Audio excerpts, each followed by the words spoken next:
What's up, guys? It's Coach Grant with First Down Training, and today we're going to be talking about how to make cuts in full stride, okay? So this is one of the main things that receivers need to improve on to be able to take their route running to that next level, because so many receivers start chopping their steps before they make a break. That will make you slow down. That's an indicator to the DB, and you won't get as much separation. So this video, we're going to be talking about 3 specific ways that you guys can do that and how you guys can create more separation at the top of the route. But also, fellas, if you're a wide receiver and you want a day-to-day, step-by-step schedule with all the exercises you guys need to do in the gym and all the on-field drills that you guys need to do, check out that very first link in the description for our ultimate wide receiver training schedule. So what you'll get access to is a 4-week-long on-field wide receiver workout plan, all the drills you need to do broken down to sets, repetitions, and we have video explanations, and you'll get access to a 28-day wide receiver gym training program with picture explanations of each exercise broken down. So I hope you guys could check that out. Very first link in that description below. Let's get started with this video, okay? So first route we're looking at here is from Justin Jefferson. So Justin Jefferson does a great job of snapping down, using that trigger step, and being able to put the brakes on this stop route. So let's talk about it, right? So anytime you guys are running a route, right, there's 3 kinds of indicators that you could give to a DB, right? So you could either raise your pad level up, which will slow you down, right? You could either kind of give your eyes to the inside a little bit too early, and then you could start chopping your steps and cutting your stride down right before the break, right? So now when I get to this position, this is probably the most important position to be able to keep full stride, this stem portion of the route, right? There's 3 phases of every single route. You got the stem, you got the break point, and you have the acceleration. So the stem is what we're focusing on today, right? So the stem that you guys want to be able to have is you want to be in full stride the entire way. You want to be striding out like you were running a 40-yard dash, like you were trying to run the deepest fade you could think of, trying to get as much separation long on this DB, okay? So now, Jefferson does such a great job of being able to make this cut in stride. Now, this is one of the more challenging things to do if you're a newer wide receiver. If you're new to the position, if you're new to the techniques that we talk about, this isn't the easiest thing to do, but how you guys can do that, especially when you have to snap down, whether this is like a comeback route, whether it's a curl route, whether you're snapping down a dig route, or whether it's a stop route like this, you have to trust your hips. So many receivers can't do that. So many receivers, what they'll do is they'll bend at their waist and they almost fall forward, right? So they'll bend at their waist. There's no change of the level with their hips. You guys have to have a level change. You see how when Jefferson gets in this, there's a level change. He's dropping his pad level down. He's almost like there's a string attached to your chin and you're pulling that string to bring your chin to your knee and you're trusting your hips to slow you down. You got to drop to an explosive position because that's the only way that I'm able to decelerate going full speed. So many receivers, what they'll try to do is when they get to this break point is they'll try to beat the drum. They start to do those choppy steps, and I call it milking the cow when you move your hands super fast like that. All that's going to do is make you drift off of this line. Like, think of it like this. Like, you're in your house, you got like a hallway and you're running, maybe somebody's chasing you, and you got to make a tight turn down that hallway. If you're nice and tall, you're just going to drift off this thing, right? But if you get low and you got to run down this hallway, it helps you make a tighter change of direction and stay straight down the middle. It's the same thing when it comes to running routes. If you guys can drop your pad level into this explosive spot that Jefferson gets into, that's going to get you a lot of space, and you see how he's able to put the brakes on right on that 45-yard line. This helps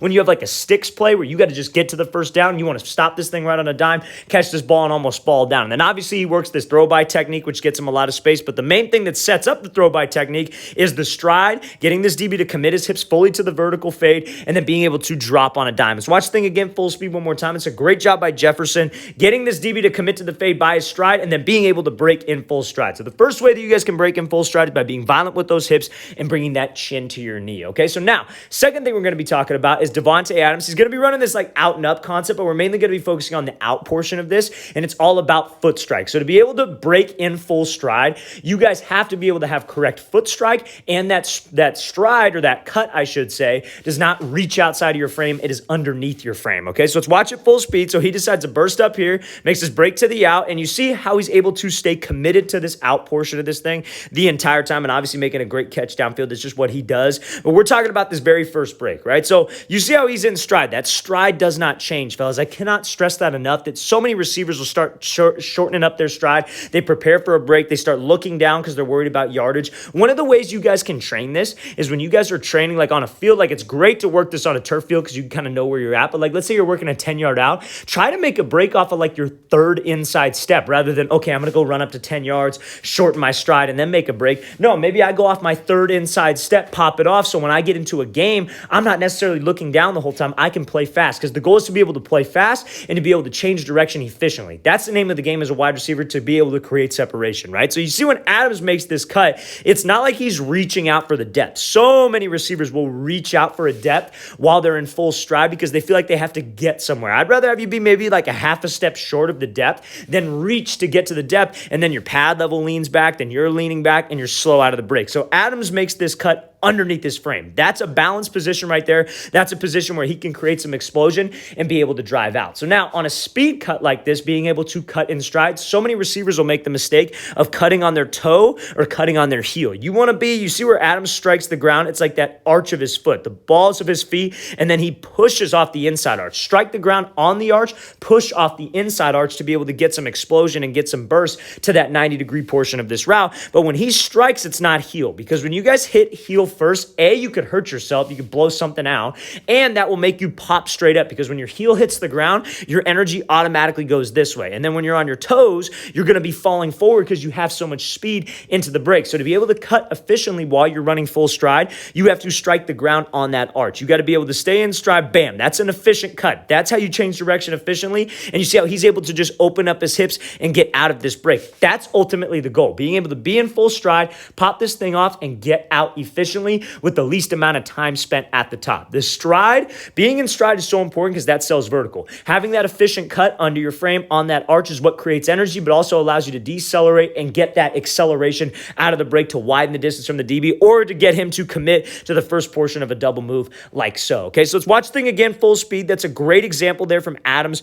Now, I'll play it in slow motion first, but that's a great job making this break in stride and then being able to burst off of it. Let's watch it full speed one more time. Great job staying with that cut underneath this frame, and then obviously bursting up and again making a hell of a catch downfield. All right, guys, if you have not heard as well, we are going to be in Arizona on October 2nd and October 3rd for a quarterback and wide receiver training clinic. So that is this weekend. So if you guys want to come out, get some great work in, if you guys are in the Arizona area, we'd love to have you out there. We got about 1 to 2 spots left on each Saturday and Sunday clinic. We are almost sold out. Really excited to get down there this weekend, you guys. So we have 3-hour clinic plan. It's going to be me, myself, working with quarterbacks and wide receivers, and we're bringing out a speed coach to help you guys with your 40 times overall running mechanics and just overall athleticism. So check out that second link in the description below if you guys are local to the Arizona area and want to come out and get some working with us. We'd really love to see you guys out there. Let's get back to this video. So first things first here now.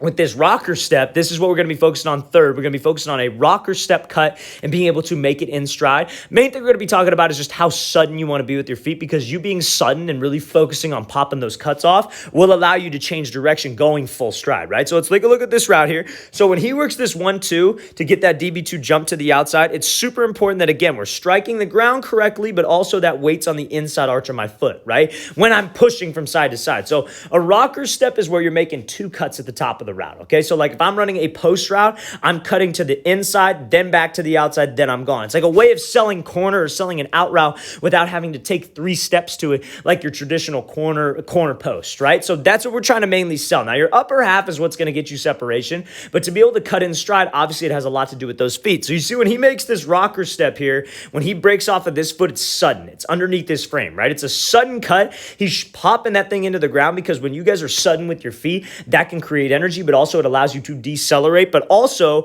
it gives you more of a push into the second cut. And you see how he's able to really push and really throw his hip and really sell to the outside? That has to do with that first step. That first step being sudden is going to give you some explosion and give you some burst, but the only way I'm able to do that in stride is if I cut underneath my frame, I'm striking the ground correctly, I'm on that arch of my foot, and then I'm pushing off the inside arch. And then really the second cut just kind of works itself into it as long as you guys don't reach. So anytime you guys are working a rocker step at the top of the route, anytime you guys are working a more complex move, just make sure that we are not reaching to sell. We are being sudden with my feet, because that will force a reaction out of the DB, and you're using your upper half to sell. You want to step outside of his frame when you're running a route, right? Like you're running a post, you want to be able to step outside of this DB's frame, but inside of your frame. Don't overcompensate and reach, especially on that double move, especially on that rocker step, because all that's going to do is make you off balance. And again, so what? I get this DB to jump to the outside. Like so, if I were to reach and I were to be slow out of this break, he'd have all the time in the world to react on it. So make sure my feet are sudden and I'm making that cut underneath my frame. Let's watch the thing again, full speed one more time.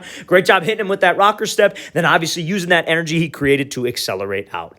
All right, guys, I really want to thank you for watching. I really appreciate it. If you guys have any questions at all, please don't hesitate to leave those in the comments below. I'll get back to you as soon as I possibly can. It's always great hearing from you guys, always great hearing the feedback you guys have. I definitely appreciate it. And again, fellas, if you want a 4-week long wide receiver on-field and gym training schedule, all the specific exercises and workouts. We have over 300 exercises in this specific program to help you guys improve your overall game as a wide receiver. Check out that very first link in the description below. And again, if you guys are located in Arizona, want to come out this weekend, get some work in with us, check out that second link in that description below, and I'll see you guys next time.